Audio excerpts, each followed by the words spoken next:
안녕하십니까. 네, 안녕하세요. 네, 안녕하십니까. 카이로스 북클럽입니다. 오늘은 50에 읽는 논어, 최종엽 교수님, 모셨습니다. 네, 반갑습니다, 교수님. 네, 네, 반갑습니다. 네. 최근에 이 책 내용을 보면서 저도 깊이감이 정말 있다라고 해서 되게 여러 번 보게 되는 것 같아요. 그 교수님 소개 먼저 간단하게 부탁드리겠습니다. 네, 저는 그 카이로스 경영연구소를 운영을 하고 있는 그 최종엽입니다. 여러분 반갑습니다.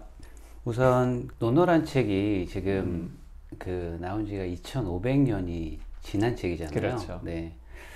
그런데도 우리가 논어를 지금 계속 봐야 되는 이유가 좀 뭔지 궁금한데요. 좀 말씀 부탁드릴게요. 네. 네. 제가 생각하기에는 그 어느 시대건 간에 그 리더들이 필요하잖아요. 리더. 그래서 이제 논어는 제가 간단하게 딱 세 글자로 이야기를 한번 해봐라 그러면 저는 리더학이다. 네, 이렇게 이야기를 할 수가 있겠더라고요. 그래서 이제 뭐 리더 그러면은 뭐 대통령도 리더고요. 회사의 사장님들도 리더고요. 그다음에 우리 팀에서 팀장도 리더고. 그다음에 우리는 둘 이상만 있어도 두 사람 중에 한 명은 리더잖아요. 요즘에는 뭐 혼자 살아도 혼자여도 리더죠. 셀프 리더 이런 얘기도 있고요. 그러니까 리더는 그 어느 시대를 막론하고라도 다 필요하잖아요. 그러니까 리더를 꿈꾸는 사람들이 필요한 시대에 논어는 군자학이 걸라요. 군자를 다른 말로 바꾸면 리더라고 바꿔도 다르지 않아요. 그렇기 때문에 논어는 리더학이다. 리더가 필요한 시대에는 다 필요한 책이다. 이게 일단 그렇게 볼 수 있고요. 또 하나는 왜 요즘에도 그게 필요하냐면요. 그 논어에서 특히 유교나 논어 쪽에서 주장하는 게 수기치인이라고 크게 네 글자로 볼 수 있걸라요. 그래서 수기치, 나를 수련을 하고 나를 수양을 해서 치인, 이제 사람들을 뭐 리딩을 한다 그런 뜻이잖아요. 뭐 정치로 보면은 뭐 정치를 한다 그런 뜻도 될 수가 있는데 그러다 보니까 일단은 내가 서야 되니까 내가 수양이 돼야 되니까 뭘 봐야 되는가? 논어에는 500개의 어구로 되어 있는데 그 어구 하나하나가 전부 다 아주 리얼한 이야기들이에요. 그래서 그걸 읽어보면 지금도 사실 하나씩 읽어보면은요 지금도 전부 다 이렇게 활용할 수 있고 정말 대단하다 이게 그렇게 생각을 계속 들어요. 그런 생각들이. 그러니 현대 조직 생활이나 뭐 정치하시는 분들도 마찬가지고요. 사업하시는 분도 마찬가지고요. 정말 필요한 책 중에 하나가 저 논어가 아닌가 이렇게 생각이 들어요. 저는 책을 보면서 이런 생각을 했습니다. 책도 내용이 참 좋지만 이 책의 최대 수혜주는 그 최종엽 교수님이시겠다는 생각을 했었거든요. 왜냐하면 네. 이 논어를 공부하면서 책까지 쓰실 정도가 되셨으면 정말 이 내용들이 인생에 좀 담긴 거잖아요. 교수님한테 이 논어의 의미는 어떤 의미인지 좀 말씀 부탁드릴게요. 저는 사실 이제 학교에서 전자공학을 전공한 이공대생인데요. 이게 어떻게 논어가 인생에 이렇게 깊숙이 들어왔나 생각을 해보면 굉장히 좀 우연이기도 하고 하지만 우연히 찾아온 거긴 하지만 이게 제 인생에 좀 굉장히 깊숙이 들어왔기 때문에 굉장히 의미가 있다. 무슨 의미냐면은 저도 이제 이렇게 인생 전반전을 이렇게 살아보고 그리고 나서 인생의 하프타임에 뭔가 인생 후반전을 생각을 해야 되잖아요. 경제적으로도 해야 되고 그다음에 인생을 좀 어떻게 살 것인가 이런 측면으로도 생각을 해봐야 되는데 이 우연찮게 다가온 논어가 예를 들어서 인무원료 필류근우다 이렇게 이제 공자가 얘기를 한 말이 있습니다. 있는데 사람이 멀 일을 생각하지 않으면 늘 가까이에 근심 걱정이 있다 이런 얘기예요. 굉장히 저도 이제 회사를 그만두고 나서 사업을 하면서도 되게 다급하고 그다음 미래가 좀 사실 불투명했죠. 불투명했는데 그러면 불투명하다고 해서 이렇게 자꾸 예를 들어서 한 10년 정도 후를 바라보는 게 아니라 1년 앞만 바라보고 2년 앞만 바라보고 이렇게 인생을 살았다라고 하면 아마 지금처럼 이렇게 약간의 어떤 그 여유랄까 뭐 경제적으로 이 여유가 있다는 얘기는 아니고 그 삶을 바라보는 어떤 시각이랄까 좀 기다리면 뭔가 되겠다 이런 어떤 의미 이런 것들을 저는 논어를 통해서 그 정말 보통 이제 많은 분들이 야 논어가 너무 고루하다 이렇게 말씀하시는데 그 고루한 논어 어구 속에서 정말 삶의 어떤 그런 이 폭이라든지 미래를 보는 시각이라든지 이런 것들을 저는 좀 약간 조금 배웠던 것 같아요. 그래서 삶을 물론 제가 이제 언제 죽을지는 모르죠. 언제 죽을지 모르지만 그래도 평균적으로 산다라고 하면 지금부터라도 뭔가 새로운 것을 플래닝을 해도 되겠다라는 생각을 갖게 됐어요. 그런 것들이 논어에서 이렇게 공자가 제자들과 사이에서 이야기했던 그 어찌 보면 좀 하찮은 그런 이야기들인데 어찌 보면 평범한 이야기들인데 그 평범한 이야기들이 2500년 동안 내려오면서 수많은 사람들한테 영향을 줬다는 거죠. 어쩌면 저도 그 수많은 사람들 중에 한 명, 맨 마지막에 한 명이 될 수 있잖아요. 그 영향을 받았던 것 같아요. 받고 또 긍정적으로 삶에 깊숙이 들어오는. 그렇다고 그래서 뭐 이렇게 너무 뭐 공자왈, 맹자왈 이렇게 하면은 사람들이 너무 싫어하잖아요. 겉으로는 뭐 겉으로는 그렇게 표현할 필요는 없죠. 하지만 조금 아까 말씀드린 것처럼 인생을 바라보는 그런 시각이라든지 이런 측면에 있어서는 되게 큰 도움이 됐던 것 같아요. 여유도 생기고요. 그런 측면으로는 되게 좋았어요. 또 교수님 같은 경우에는 책에서 보니까 그 쉰 넘어서 논어를 이제 그 공부하셨다고 했는데, 네. 네. 좀 어떤 계기를 하셨고, 또 어떻게 공부하셨는지 저희가 일반 이 책 내용은 워낙 그 잘 설명이 되어 있지만 네. 또 교수님께서 어떤 삶에 대한 어떤 생각들을 잘 녹여서 이제 담아주셨잖아요. 그런 내용들도 참 좋더라고요. 제가 논어를 접한 그런 그 배경을 약간 설명 좀 드릴까요? 네. 네. 제가 이제 저희 사무실이 그 잠실 석촌호수 옆에 있습니다. 그래서 점심 때 보통 이제 제가 딱 그 나이 지금 생각을 해보니까 50세 딱 지천명이 되었을 때 그 해에 이제 물론 그 전에도 제가 잠실 석촌호수를 점심시간에 이렇게 산책 삼아서 돌아요. 그게 2.6km인데 한 바퀴를 돌면은 한 40분 정도 걸리죠. 근데 이제 그 운동 삼아 돌았는데 돌다 보니까 이제 심심할 때가 있더라고요. 그래서 그때 마침 왜 그랬는지 모르겠는데 천자문을 한 8글자씩 써가지고 나갔어요. 점심시간에. 그래갖고 야 천지 현황 일월영축 이렇게 외워보니까 뭐 그중에서 일부는 아는 글자도 있고 그래서 이거를 이제 매일 한 몇 자씩 외우는 걸 목표로 해갖고서 돌아보니까 거의 한 1년 정도를 그렇게 해보니까요. 천자문을 대략 알겠더라고요. 그래서 한 반 이상을 알겠더라고요. 천자문을 쫙 공부해 보니까 천자문이 너무 재밌는 문장이에요. 8글자씩 된 이 시어구라고 보시면 되고요. 이 중국, 특히 이제 중국 이야기이긴 하지만 이 자연의 현상이라든지 중국의 위인이라든지 뭐 이런 이 환경이라든지 뭐 좋은 이야기들을 쫙 만들어 놓은 거예요. 그래서 그러다 보니까 한문에 약간 이 눈이 약간 틀려갖고 그래서 이제 서점을 갔죠. 서점을 가보니까 논어책이 이제 보이는 거예요. 그때서야. 그게 이제 51살 때 정도였는데요. 논어책을 딱 한 권을 두꺼운 거를 샀어요. 사갖고 와서 이제 하나씩 넘겨가면서 보니까 야 이게 생각보다 너무 재밌다. 왜냐하면 제가 이제 한문을 그렇게 잘 알지는 못해도 여기 써오는 책을 보면은 이제 저자가 써오는 그때 제가 샀던 그 책을 보면은요. 예를 들어서 논어의 첫 번째 문장 하기시습지 불영녀로 유붕자원방내 불령낳고 인부지불원 불력군자호 이게 이제 논어의 첫 번째 문장인데요. 이 30글자를 한 수십 페이지에 걸쳐서 설명을 해놓은 거예요. 그러니 우리가 한글만 알면 이거 그냥 좀 끈기 갖고 쭉 읽어보면 다 이해가 되는 거 몰라요. 한문을 모르더라도. 자 그렇게 해서 한 장 한 장 한 장 넘기다 보니까 이제 그때 들었던 생각이 물론 재미도 있고 들었던 생각이 이거를 현대인들에게 특히 현대에 이제 제가 직장 생활을 좀 했으니까 현대인들에게 좀 적용해 보면 좋겠다. 그럼 이걸 어떻게 적용해 볼까? 이런 생각들을 하게 된 거죠. 그래서 제가 그 논어구를 그때부터 이제 외우기 시작을 했어요. 외우는 거 무지하게 어려워요. 왜냐면 이제 나이도 조금 먹었고 한 번 외우면은 하루 외우면 그 다음 날 가서 또 잊어먹어요. 이래갖고 한옥구 외우는데 이제 저녁 때 운동 삼아서 한 5km 정도 걸었는데 걸으면서 한옥구를 계속 반복적으로 외워보는 거예요. 부의가구야 수지편지사 오역이지 여불가구 종오서오라. 요거 하나 외우는데도 일주일 이상 걸려요. 그래도 예를 들어서 한 달에 2억구씩만 외워도 제가 그렇게 이제 외우면서 생각을 해본 거죠. 야, 이거 어떻게 적용을 할까? 그래서 집에 들어와서 글을 쓴 거죠. 걸으면서 생각했던 것들을. 그래서 A4 용지에다가 예를 들어 한 2장 정도씩 글을 이렇게 차곡차곡 썼는데, 그리고 나서 2년 후에 제가 첫 번째 논어책을 냈어요. 어렵지 않잖아요. 이렇게 글을 쓴 거니까.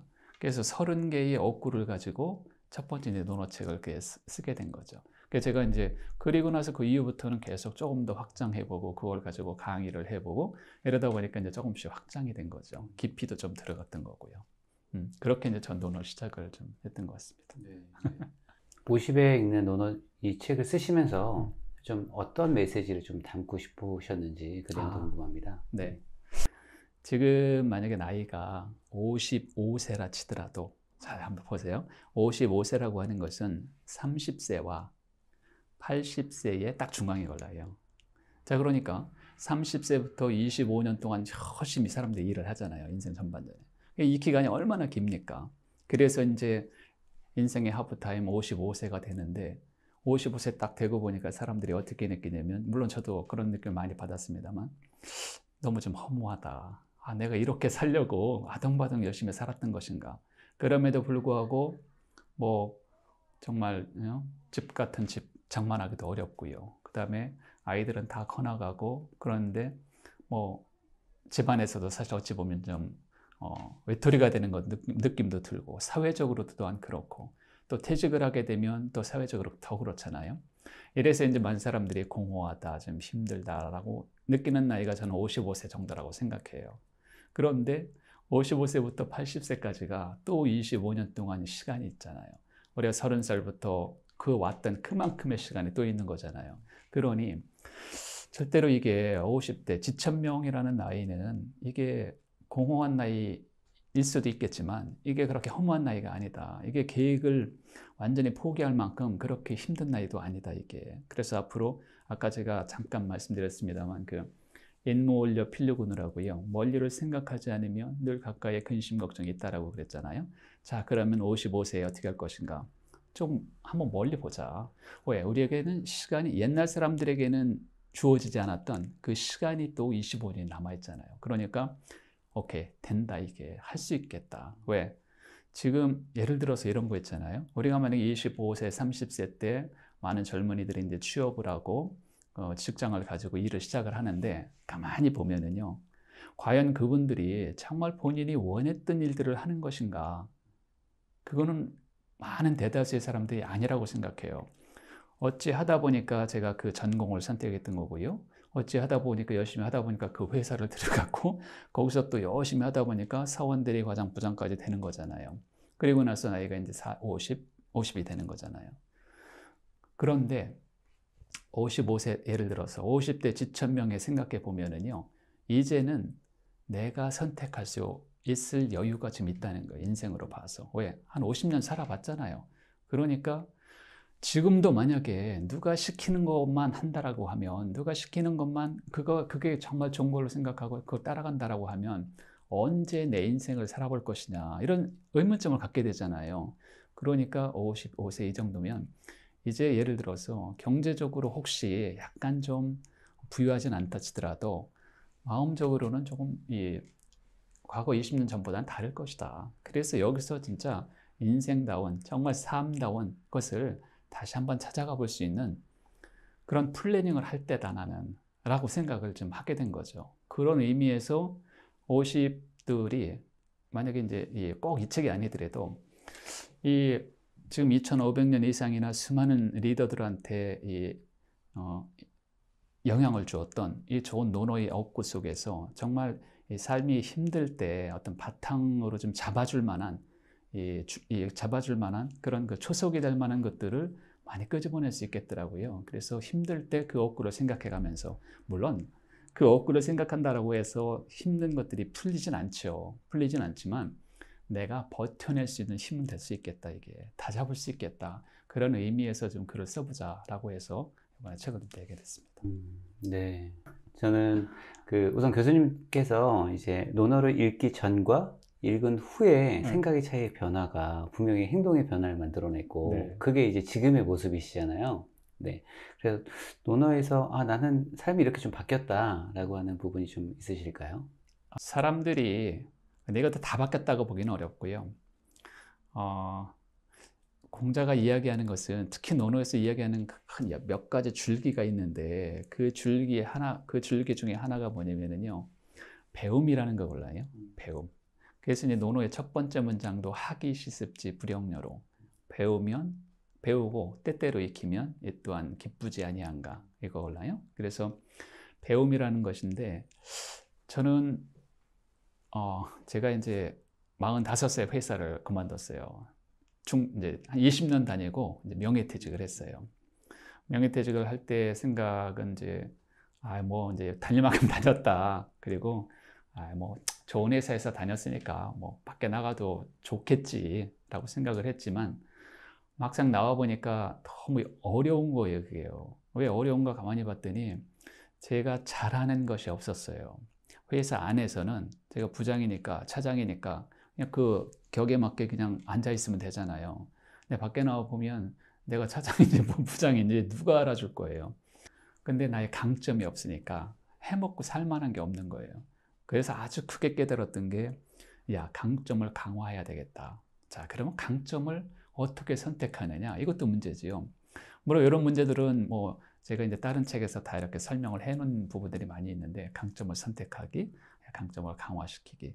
근데 그런 것보다도 좀 큰 맥에서 보면 아까 말씀드린 것처럼 배움에 대해서, 야, 이것은 손을 놓아서는 안 되겠다, 이게. 그게 무슨 뭐, 이 4차 산업에 대한, 4차 산업혁명에 대한 거라든지, 요즘에 많이 나오는 뭐 메타버스라든지, 뭐 그런 것도 중요하지만, 이런 인문학 서적이라든지, 인생에 도움이 될 만한 그런 것들도 많잖아요. 그러다 보니까 제가 이제 점점 더, 이 논어나, 그지? 논어를 공부하니까 논어뿐만 아니라, 이제 사서도 좀 봐야 되잖아요. 논어, 맹자, 중용, 대학, 이런 것들을 왜 봐야 되냐면 이런 데 보면은 분명히 이런 비슷한 얘기들이 나오고요. 이게 어떻게 연관이 되는가. 이러다 보면 이런 것도 봐야지. 그 다음에 사서 삼경도 조금씩 봐야지요. 그 다음에 이제 이 유교에 관련된 책만 보는 게 아니라 그 옆에서 이제 노자라든지 장자라든지 혹은 순자라든지 이런 사람들의 책도 좀 봐야지요. 그리고 나서 뭐 사마천의 사기라든지, 그러니까 기원 0년 이전에 만들어냈던 수많은 책들이 있잖아요. 그 제자백과 관련해서 이 동양에서 그런 책들이 되게 사실 어찌 보면 그게 축심지혜죠. 그게 이제 이 핵심지혜라고 생각해요. 2000년 이상 내려온. 만약에 정말 저는 아직 여기서 아주 일부밖에 공부를 못한 거 몰라요. 어느 정도 공부가 됐으면 이제는 이제 이거와 거의 비슷한 덩어리가 이쪽에 또 있잖아요. 서양으로 가야 되잖아요. 서양에. 전 지금 서양 걸 하나도 공부한 적이 없걸라요. 옛날에 학교 다닐 때 일부 들은 거 이외에는. 여기도 수많은 이야기도 있을 것 같다. 물론 제가 지금 말씀드리는 의도는 뭐냐면 내가 알고 있는 게 정말 조족지혈이다 이게. 그래서 지속적으로 좀 공부를 해야 되지 않을까, 그러니까 좀 해야 되지 않을까, 책을 봐야 되지 않을까, 이런 것들은 전 이 논어를 통해서 사실 많이 제가 좀 이렇게 약간 변화됐던 사항이라고 좀 생각을 해요. 네. 가장 핵심적인 문구 한 두 가지, 세 가지 정도만 좀 소개해 주실 수 있을까요? 논어의 학이편 1장 학이 시습지 불영녀로 배우고 때때로 익히면 이 또한 기쁘지 아니한가. 이게 1절. 2절은 유봉자원 방내 불령 낳고 멀리에서 친구들이 있어 찾아오면 이 또한 즐겁지 아니한가. 세 번째, 인부지불원 불력군자호. 사람들이 나를 알아봐주지 않아도 크게 거기에 대해서 화를 내지 않거나 개의치 않는다면 이 또한 군자답지 아니한가. 이거예요. 이게 겉으로 보면은 별거 아닌 것처럼 느껴지잖아요. 하지만 이 첫 번째 억구가 논어 전체 억구를 저는 감싸고 있다 이렇게 생각해요. 왜? 논어 첫 번째 억구를 보면은요, 이것은 군자가 되기 위한, 요즘 말로 바꾸면은요, 리더가 되기 위한 3단계를 이야기를 하고 있어요. 첫 번째 리더가 되기 위해서는 뭘 해야 됩니까? 학습을 해야 되잖아요. 학이 시습지 불영녀로 배우고 익혀야 된다는 거죠. 학습을 통해서 내가 스스로 쓰지 않은 사람이 어떻게 다른 사람을 이끄는 리더가 되겠어요? 자, 두 번째, 리더가 해야 할 일이 뭐예요? 유봉자원 방내 불령 낳고 멀리서 친구들이 있어 찾아오면 이 또한 즐겁지 아니한가. 이것은 이제 조금 더 확대 해석하면, 친구들을 조금 더 확대 해석하면 동료로 볼 수 있고, 뭐 직장을 다니신다 그러면 같은 직원들도 볼 수 있고요. 나랑 함께하는 사람들을 만났을 때 즐거움을 만들어낼 수 있는 그 역량을 키워야 되지 않을까. 우리가 보통 우리가 사람들이 함께하는 게 늘 즐거운 것만은 아니걸라요. 우리가 직장에서 보면은 뭐 늘 즐겁지 않잖아요. 우리 가정에 들어가도 사실 그렇게 늘 즐거운 건 아닌데 하다못해 뭐 직장은 더 그런 거죠. 하지만 리더로 성장할 사람들은요, 그걸 플러스를 시켜야 되잖아요. 그래서 어려운 상황에 빠진 사람들을 다독거려서 함께 즐겁게 만들어낼 수 있는 역량을 키워야 되겠다. 자, 세 번째, 인부지불언 불력근자오. 사람들이 나를 알아봐 주지 않아도 크게 개의치 않는다, 화내지 않는다라면 이 또한 군자라 부르지 아니하랴. 리더의 세 번째 조건은 바로 그거라고 생각해요. 내가 리더인데 사람들이 나를 인정해주든 인정해주지 못하든 거기에 대해서 일희일비하지 않고 내가 가는 길이 맞다라고 하면 그냥 keep going 하는 거죠. 그런 정신을 이제 노노의 첫 번째 업구에서 나는 이야기한 거라고 생각을 하고요. 물론 여기 이 첫 번째 업구에는 여러 가지 뜻이 많이 있는데 요약적으로 말씀드리면 그렇고요. 그러니까 노노 500업구 중에 학습, 배움에 대해서 61번이 나와요. 그러니까 500개 업구 중에 60개는요, 다 배움에 대한 얘기예요.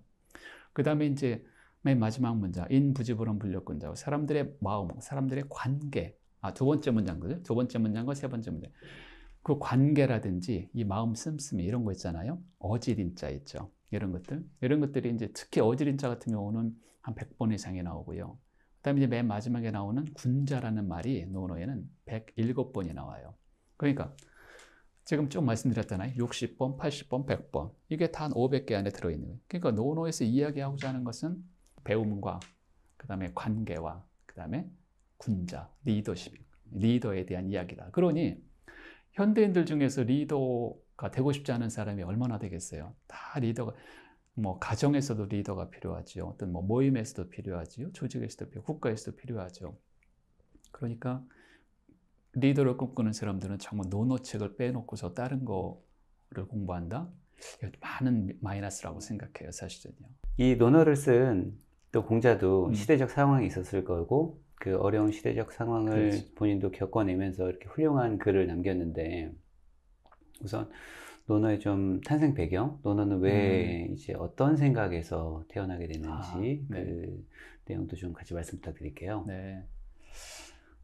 이제 노노 공자의 출생이 기원전 551년이에요. 그러니까 지금으로부터 2500년 전이고요. 그러니까 뭐 시대적인 상황으로 보면 이제 청동기 시대에서 철기 시대로 바뀌는 그런 시대적인 상황이라고 하더라고요. 그래서 이제 철기 시대로 바뀌니까 이제 뭐 농기구 이런 것들도 되게 많이 개발이 되고 그러다 보니까 이제 그 전에는 왕이 아주 힘이 되게 왕 중심으로 있었는데 이런 그 농기구의 발달 이런 걸로 해서 이제 농사가 잘 되잖아요. 그러니까 이제 지주는 아니지만 뭐 대부, 경대부 이런 사람들이 이제 힘이 세지는 거예요.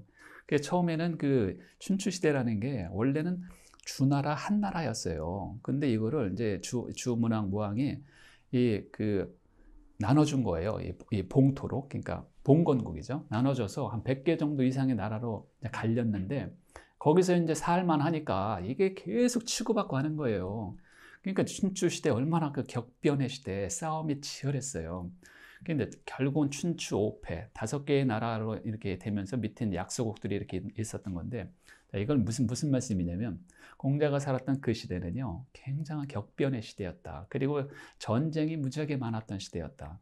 그래서 이제 그리고 또 하나 아랫사람이 윗사람을 범하는 이게 이 윤리 범절 그러니까 뭐랄까요? 뒤바뀐 거죠. 이게 혼동의 시기죠. 자, 이러다 보니까 공자가 이제 생각을 한 거죠. 이렇게 세상이 이렇게 혼탁해서야 이 백성들이 얼마나 힘들겠어, 이게. 그러니까 이 시대를 주나라의 초기 시대, 그냥 공자보다 500년 전에 주나라 초창기에 평화롭던 시대로 바꿔야 되겠다. 그걸 꿈을 갖고 있었던 거예요. 저는 그게 천명이라고 생각해요. 그 천명을 갖고 있었는데 이 천명을 필 수가 없었어요. 공자는 50세 정도부터 이제 관직에 올라갔걸라요. 그러니까 10, 20, 30, 40까지는요. 공자는 그냥 공부만 했어요, 사실은요. 마음속으로 그걸 가지고 있었어요. 이놈의 시대를 어떻게 바꿔야 될까요, 그걸? 공자의 생각은 그냥 한 사람, 두 사람 공부해서 바뀌는 시대가 아니라 내가 높은 관직에 올라가서 왕을 보좌를 해서 이 힘을 움직여서 국가를 개조를 시켜야 되겠다. 이런 거였걸라요. 그러니까 그럼에도 불구하고 그 당시 때 이제 공자를 반대하는, 그러니까 이 노나라에는 이 삼환이라고요. 이 아주 빅3 가문이 있었어요. 이 가문에서 이제 공자를 사실 짓누른 거죠. 그래서 결국은 50세 정도부터 이제 그걸 풀려갖고 공자가 이제 관직에 올라가서 관료 생활을 하는데 한 5년 정도 했걸라요. 5년 정도 하는데 굉장히 잘했다는 거예요, 거기서 공자가. 그러니까 또 공자를 시기를 해, 그 안에서. 그리고 그 옆에 나라 이제 제 나라에서 또 시기를 해. 이래서 공자가 56세 때 자기 나라를 떠나야 돼요. 쫓겨난 거죠, 사실은요. 요즘으로 얘기하면 참 미국으로 망명한 거죠. 그래서 이제 14년 동안 7개 나라를 돌아다니면서 그럼에도 불구하고 자기의 정치 사상을 피고 싶어 했던 거예요. 아, 정말 이렇게 혼탁한 시대는 안 된다, 이게. 가는 나라마다 다 이제 그렇게 얘기를 한 거죠. 하지만 가는 나라 조그만 약소국인데 이런 그 약소국의 왕들도 머릿속으로는 아, 나도 패권국이 돼야 되겠다. 이랬는데 공자는 거기 와서 뭐라고 얘기해요? 사람을 사랑해야 됩니다. 인의 정치를 펴야 됩니다. 이러니까 이제 그 당시에는 다 노를 했던 거죠. 근데 그럼에도 불구하고 공자는 그들을 놓치지 않았다라고 저는 생각해요. 어쨌거나 그렇게 해서 이제 68세에 다시 노나라로 돌아와서 이제 나이도 먹고 굉장히 늙었고 이래서 이제 공자의 그 1000명을 이루기는 어렵겠다, 이게. 그래서 공자가 그때부터 책을 쓰기 시작한 거죠. 그래서 이제 춘추라는 책을 쓰고서 73세에 이제 죽은 건데요. 이제 그게 공자 일생인데요. 근데 그러고 보니까 이 공자가 이제 50세까지 공부하면서 30살부터 제자들을 키웠다는 거예요, 그때. 그래서 이제 제자들이 많잖아요. 사마천의 사기에 의하면 공자는 3,000명의 제자를 키웠고, 그 중에서 아주 72명의 현자가 있었대요. 그 중에서 이제 한 10명이나 15명 정도의 아주 핵심 제자들이 있었죠. 그러니까 핵심 제자들이 공자님한테 그걸 배웠겠죠. 공자의 생각을. 그러니까 교육으로서, 특히 학문으로서 본인이 솔선수범하면서, 그러니까 수기치인 본인이 일단 수양을 해서 그다음에 내가 어느 정도 군자가 돼갖고 나가서 리더가 돼서 국가에 기여를 하는 그런 어떤 그 교육 집단, 뭐 이렇게 보면 되겠죠.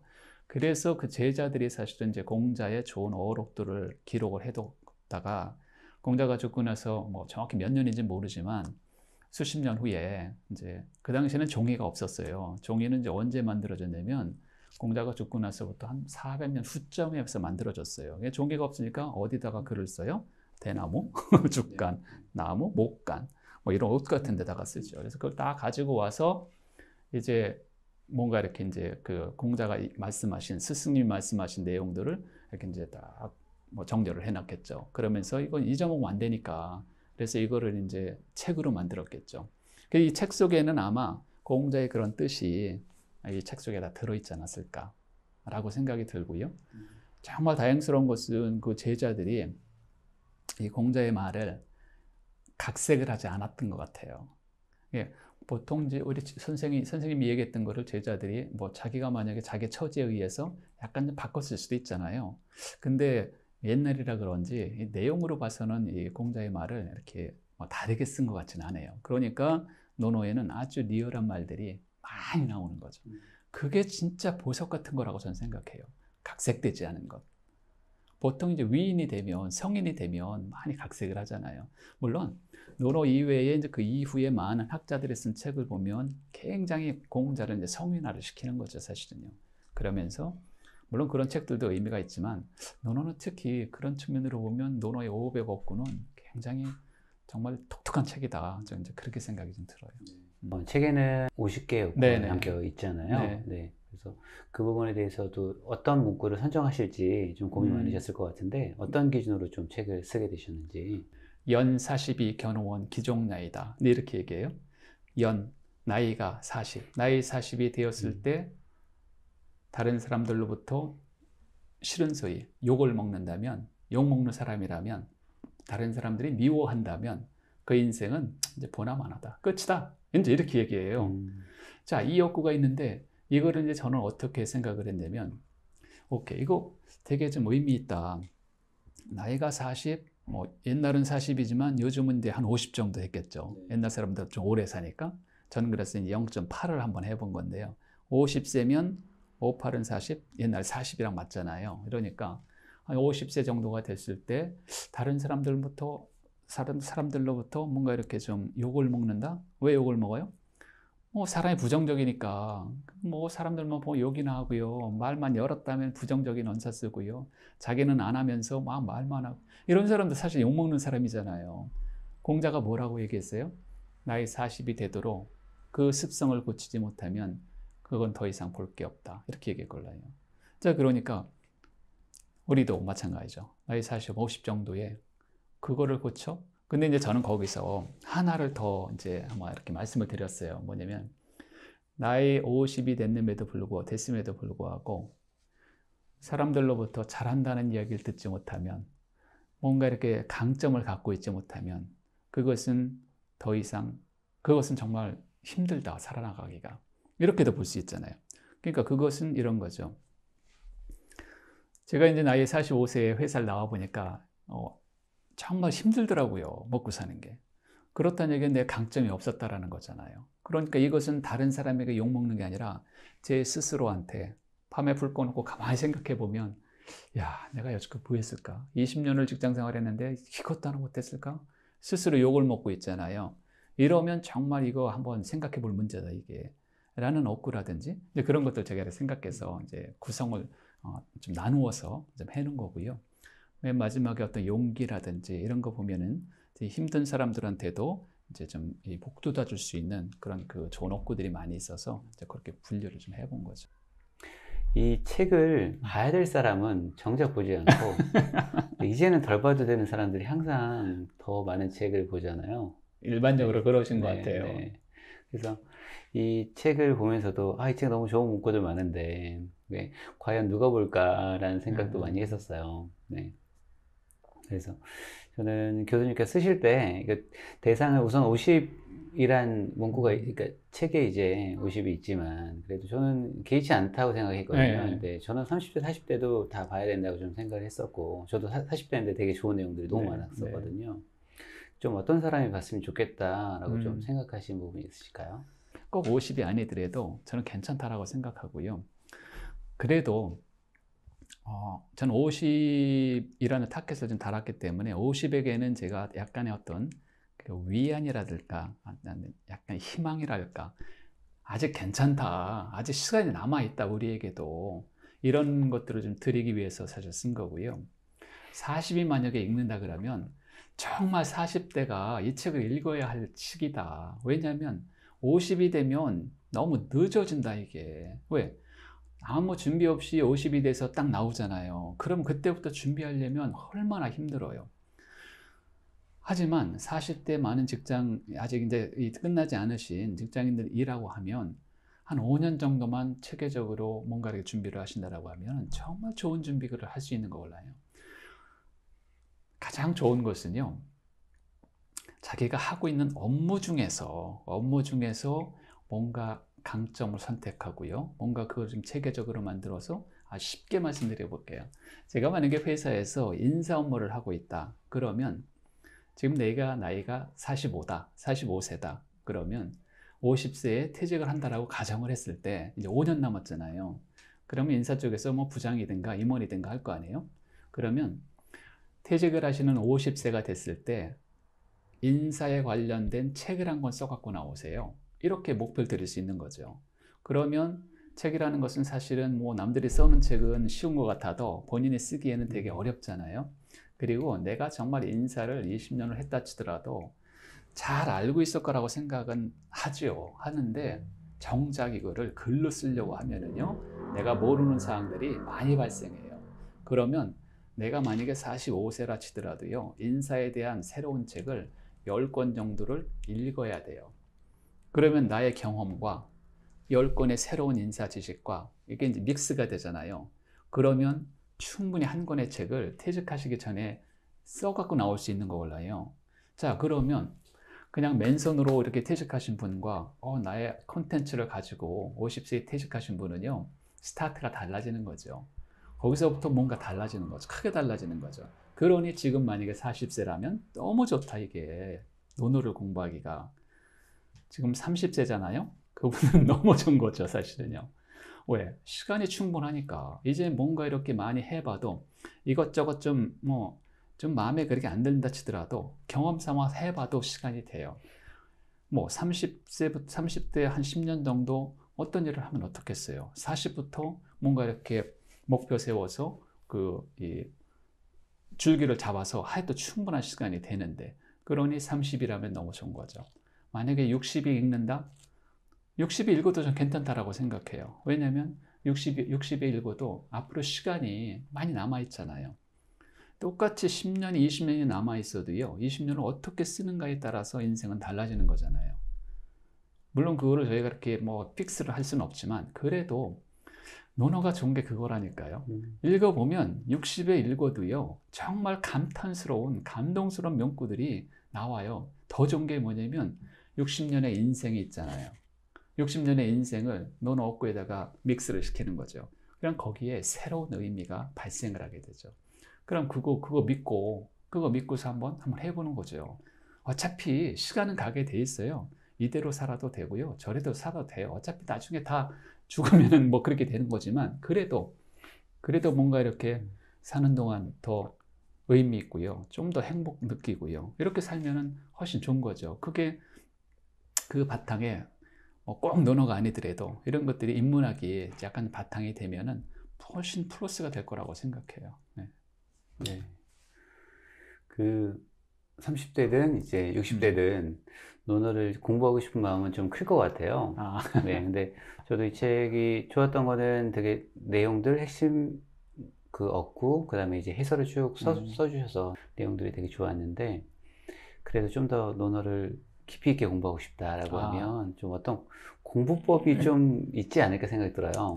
네. 논어는 크게 책이 전 두 종류라고 생각해요. 하나는 이런 책처럼 이렇게 좋은 명구를 따다가 이렇게 글을 만들어 놓은 책이 하나 있고요. 또 하나는 논어 1장부터 500장까지 풀 세트로다가 정리한 책 있잖아요. 논어 500. 이건 이제 교수님들이 이런 책을 쓰시거나 보통 그러시잖아요. 근데 이제 처음에 만약에 이런 책을 갖다 놓고 공부하면은 너무 좀 지겹죠.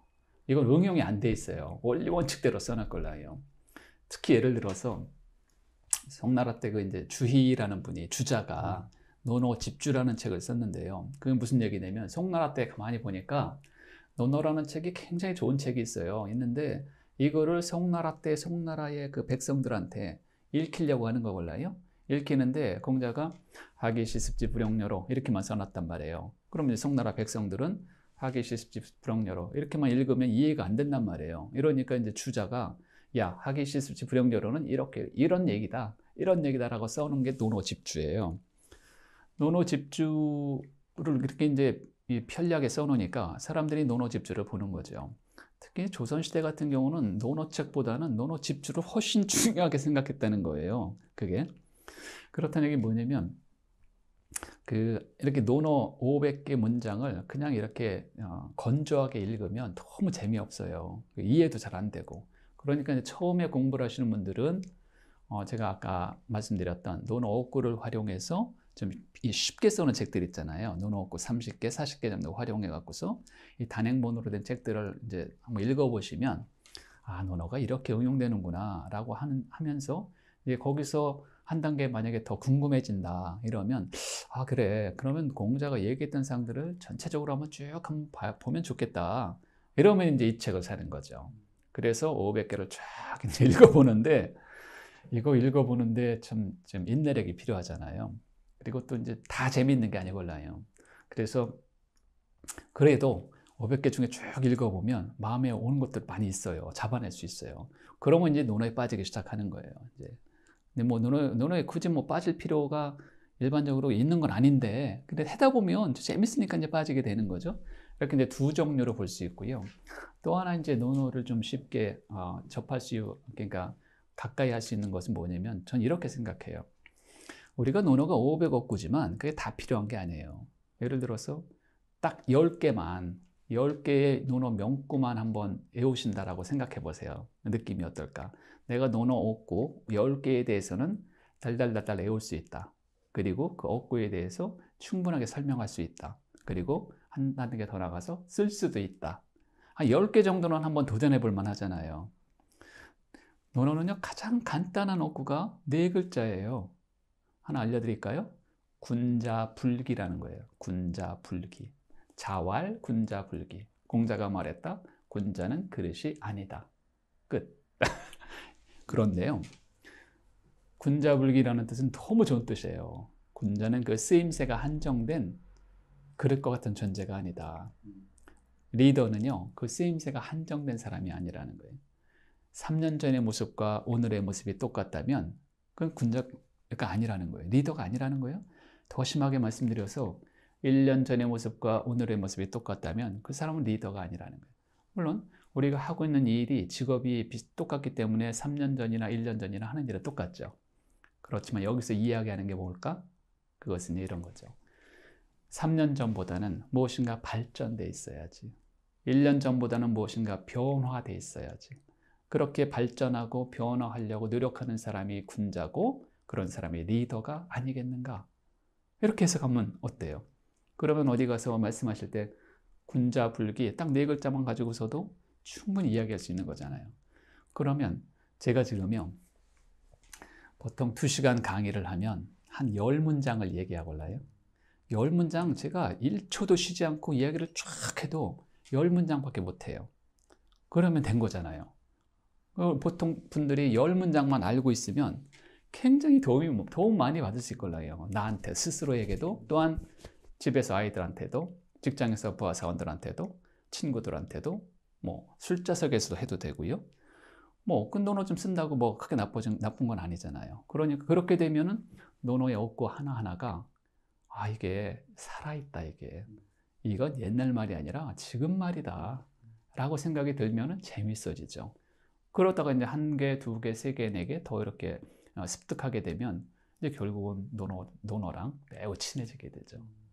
생각하는 힘을 좀 어떻게 방법이 있는지, 아니면 또 어떻게 길러야 되는지, 이런 부분도 좀 궁금합니다. 네. 그것도 이제 2가지로 말씀드릴 수 있을 것 같은데요. 이제 하나는 생각 자체를 제가 조금 말씀드려 볼게요. 무슨 얘기냐면, 공자도 이제 이런 얘기를 했어요. 학이불사 증망. 이게 무슨 얘기냐면, 학이불사. 배우는데 불사, 생각사자인데요. 배움에 있어서 생각 없이 배우면 그 끝이 어떻게 될까? 그 끝이 허망하다는 거예요. 공부를 해도 이 공부를 왜 해야 되는가 라는 생각을 가지고 공부를 해야 된다라는 얘기죠, 사실은요. 학이불사 증망. 그 뒤엔 또 뭐라고 얘기를 했냐면 사이불학 즉태, 이렇게 얘기했어요.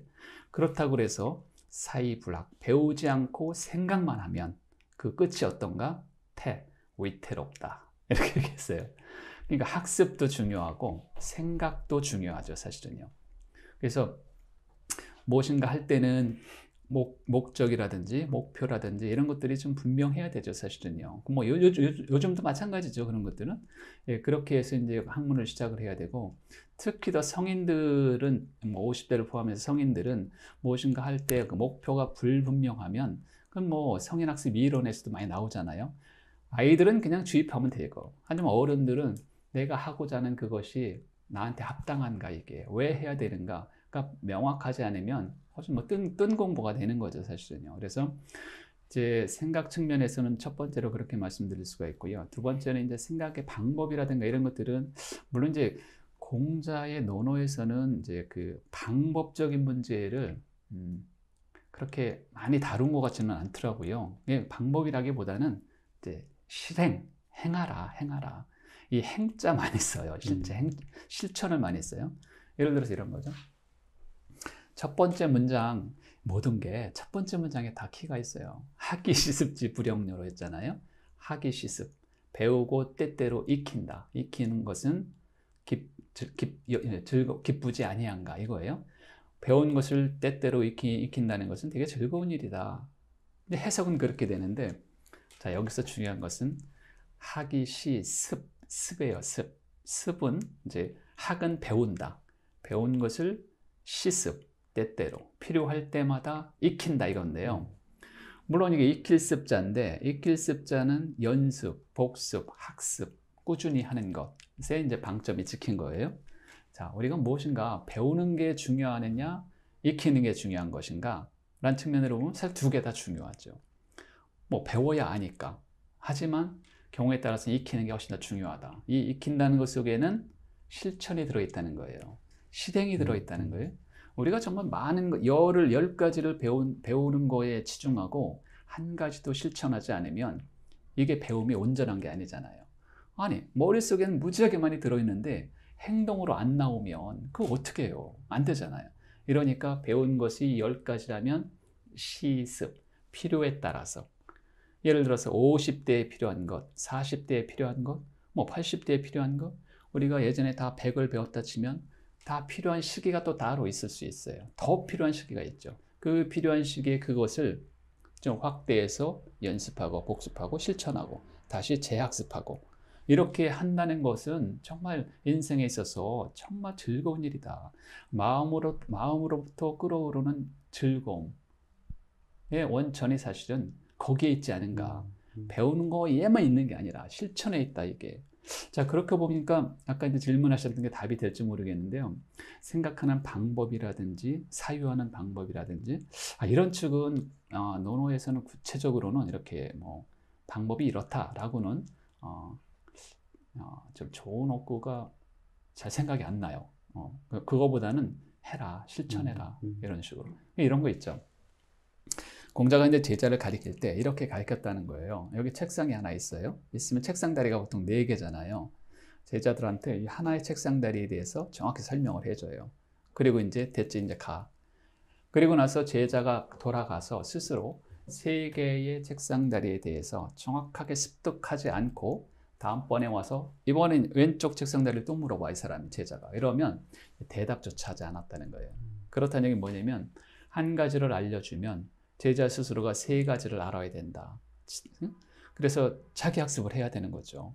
그러니까 이제 자기 학습을 하는 방법 중에 하나가 또 이런 거가 있죠. 불왈여지하 여지하자 오말여지하 야이의. 기가 막힌 어구예요. 불왈여지하 여지하. 어찌 해야 할까? 어찌 해야 할까라고 이야기하지 않는 사람은 나도 너를 어찌할 수가 없다. 이렇게 얘기해요. 그러니 문제는 누가 풀라고 그런 거예요? 제자가 풀어야지. 당신이 푸는 거지. 내가 그걸 풀어주는 게 아니잖아. 이렇게 얘기한 거죠. 불알여지야 여지하자 오말여지야 야이. 저는 이 어구를 생각하면 현대그룹 정주영 회장님 생각이 나요. 뭐라고 얘기했어요? 이봐, 해봤어? 이 말이잖아요. 여지하. 어찌 해야 할까? 어찌 해야 할까? 그러니까 요즘 현대인들도 결국은 문제는 다 자기가 풀어야 되는 거잖아요. 다른 사람이 풀어서 굉장히 그 사람이 잘 됐어. 하지만 그게 내 건 아니잖아요. 이 사람처럼 되려면 어떻게 해야 돼요? 나도 이 사람이 밟았던 길을 밟아야 되잖아요. 머릿속으로 많이 알고 있다 치더라도요. 내가 실행을 하지 않으면, 실천을 하지 않으면 그게 내 거가 되는 건 정말 어려운 일이죠. 될 것처럼 보여도 사실은 내 건 아니죠. 그게요. 그러니 공자가 얘기했던 논어에서 첫 번째 어구에서 얘기했던 시습, 때때로 배운다. 이 2 글자가 굉장히 의미가 있다고 생각해요. 그렇잖아요? 네, 맞습니다. 저도 가장 중요한 건 질문이 아닐까라는 생각도 많이 합니다. 네. 그렇죠. 그리고 그 소크라테스가 얘기했던 게 같은 맥락이잖아요. 네, 그래서 저도 이게 좀 그렇게 다르지 않구나, 동서양이. 맞아요, 다르지 않아요. 네, 그렇게 생각했었어요, 쭉 보면서. 네. 그 다르지 않은 이유가 뭐냐면, 또 재밌는 이야기가 하나 있는데요. 1949년도 칼 야스퍼스라는 사람이 축심 시대라는 말을 처음으로 꺼냈다라는 거예요. 축심 시대, The Axial Age. 이게 무슨 얘기냐면 인류 문명사가 폭발적으로 발전하게 된 어떤 일정한 시기가 있었다는 거예요. 그래서 연구를 쭉 해보니까 이분은 언제라고 얘기를 했냐면 기원전 200년에서 기원전 800년 사이, 그 600년 사이가 인류 문명사가 진짜 폭발적으로 발전하게 된 바탕이 되었던 시기다라고 얘기를 해요. 왜 그랬을까? 그 축심 시대의 가장 중앙에 공자가 있어요. 기원전 200년에서 기원전 800년 사이에. 공자 옆에 누가 있어요? 공자보다 거의 비슷하게 태어난 석가모니가 있어요. 그다음에 공자보다 30년 먼저 태어난 세계적인 수학자 누구예요? 피타고라스가 있어요. 세계 철학의 아버지라고 하는 탈레스가 있어요. 탈레스는 공자보다 70년 전에 태어났어요. 공자보다 10년 후에, 공자가 죽고 나서 10년 후에 태어난 소크라테스가 있어요. 소크라테스 40년 후에 플라톤 나오지요. 플라톤 40년 후에 아리스토텔레스 나오지요. 아리스토텔레스와 비슷한 시기에 맹자가 나와요. 맹자와 공자의 차이는 그래서 180년 차이예요. 공자가 죽고 나서 110년 후에 맹자가 태어나죠. 맹자 3년 후에 많은 사람이 좋아하는 장자가 나오게 돼요. 장자 40년, 50년 후에 성악설을 주장했던 순자가 나오게 돼요. 그리고 이제 기원전 100년 정도에 한나라 딱 사마천이 나오게 돼요. 사마천 사기. 그리고 기원 0년에 예수 그리스도 나오게 되죠. 물론 여기서 지금 많은 사람들이 제가 거명을 못했던 아주 유명한 사람들이 또 많아요. 정말 놀랍게도 기원전 특히 200년에서 800년 사이에 세계적인 석학들이 현인들이 그때 집중적으로 돼요. 이분들이 만들었던 종교, 이분들이 만들었던 수학, 철학, 문학 이런 것들이 결국은 동서양을 막론하고 2000년 이상을 거의 바탕이 되었던 거죠. 이러니까 부처님이 얘기했던 거, 그다음에 예수님이 얘기했던 거 하나 예를 들어 볼까요? 예를 들어서 네. 이런 말이 있어요.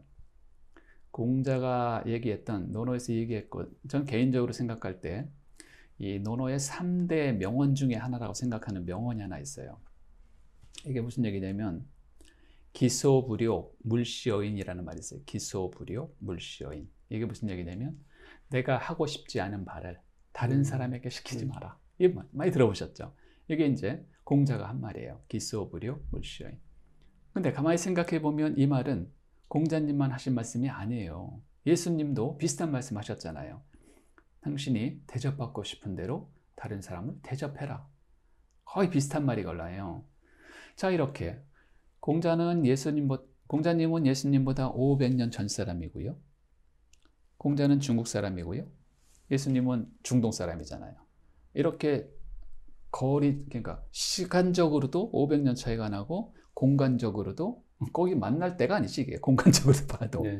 그랬음에도 불구하고 이분들이 하시는 말씀이 거의 비슷하잖아요. 왜 그럴까? 잘 생각해 보면 그게 바로 프린시플, 원칙, 원리라는 거죠. 이 사람들이 살아나가는데 왜 공자나 예수가 그런 얘기를 했을까? 그것은요, 이런 의미가 있다고 생각해요. 우리가 인생을 혼자 살면 아무 일도 안 일어나요. 싸움이 없어요. 하지만 둘 이상이 살잖아요. 그때부터 갈등이 시작해요. 왜? 세상은 둘의 모임이에요, 사실은. 왜? 나와 부모, 나와 자식, 나와 친구, 나와 선배, 나와 상사, 나와 부하, 나와 고객, 나와 국가까지도 사실 다 둘 간의 문제가 올라. 둘 간의 문제만 해결할 수 있으면 세상의 많은 문제가 해결이 되는 거예요. 자, 둘 간의 문제를 해결할 때 가장 좋은 방법이 뭐냐? 그게 바로 예수님이나 공자가 얘기했던 다른 사람 싫어하는 거 강제로 시키지 마. 너 욕 듣는 거 싫지? 그럼 욕하지 마. 이 얘기거든요. 너 적게 갖는 거 싫지? 그럼 다른 사람한테 적게 주지 마. 이런 얘기잖아요. 거만한 거 싫지요? 그럼 거만하지 마세요. 이게 기소불욕 물시어인이래요. 그러니까 이런 말들은 앞으로 수천 년이 지나도 효용 가치가 살아있을 거라는 거지. 그러니까 앞으로 2500년 후에도 살아있을 이 말을 2500년 전에 이미 했잖아요. 이게 무슨 말이에요? 이게 황금처럼 썩지 않는 말이죠. 그게 골든룰이라고 하는 거죠. 이 골든룰을 이건 요즘에도 필요한 거잖아요. 그러니까 이런 거죠.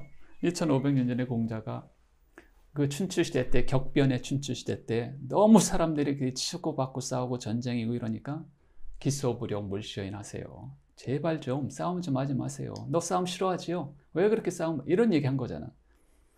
지금도 마찬가지예요. 조선시대 때 율곡 이이 선생이나 태계 이황 선생이나 그 다음에 다산 정약용 선생이나 이런 아주 훌륭한 현인들이 나타나서 글로서 책으로서 결국 이런 얘기를 한 거죠. 지금도 많은 훌륭하신 분들이 이런 얘기를 하고 있는 거고요. 앞으로 1000년이 지나도 누군가는 이런 얘기를 할 거라는 거예요. 왜? 사람들의 마음은 다 비슷비슷하기 때문에. 지금 사람이나 옛날 사람이나 미래 사람이나 결국은 둘 간의 문제가 올라요. 욕심이 있잖아요.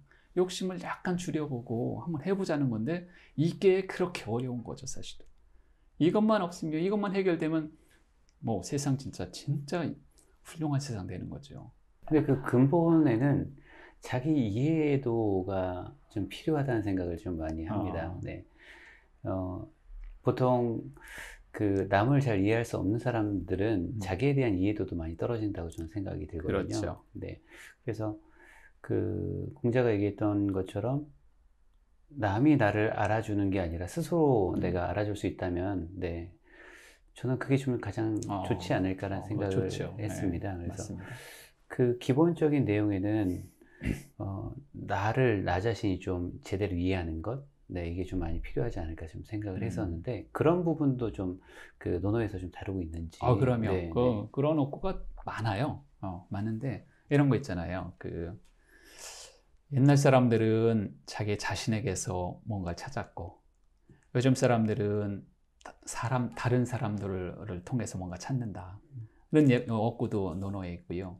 이건 뭐 2가지, 3가지로 해석할 수가 있기는 한 건데 이렇게도 해석이 되는 거죠. 옛날 사람들은 뭔가 잘못하면은 내가 잘못했구나 이렇게 생각을 하는데 요즘 사람들은 뭔가 잘못하면은 쟤 때문에 그런 거야 라고 사람을 탓한다는 거죠. 그렇게도 볼 수 있고요. 이 말이나 그 말이나 사실 비슷한 얘기죠. 그래서 결국은 또 이제 원리로 돌아가는데요. 결국은 수기 치인이다. 수기가 뭐예요?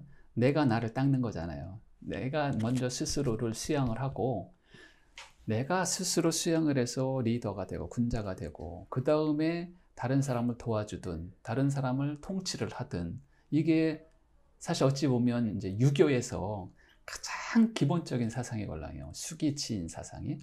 그러니까 많은 것들이 수기치인에 다 포함된다라고 생각해요. 아니 리더가 리더다워야지. 리더 자기의